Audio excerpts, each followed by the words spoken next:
I mentioned that it's a Karaite manuscript.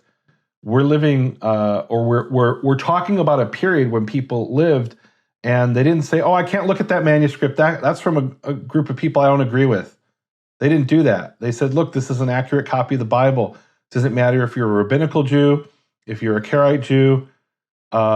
There were these families of Masoretes, and these people were highly trained, and they were very professional, and they reproduced what was given to them with a high degree of precision and accuracy. And their affiliation wasn't something that that people were concerned with.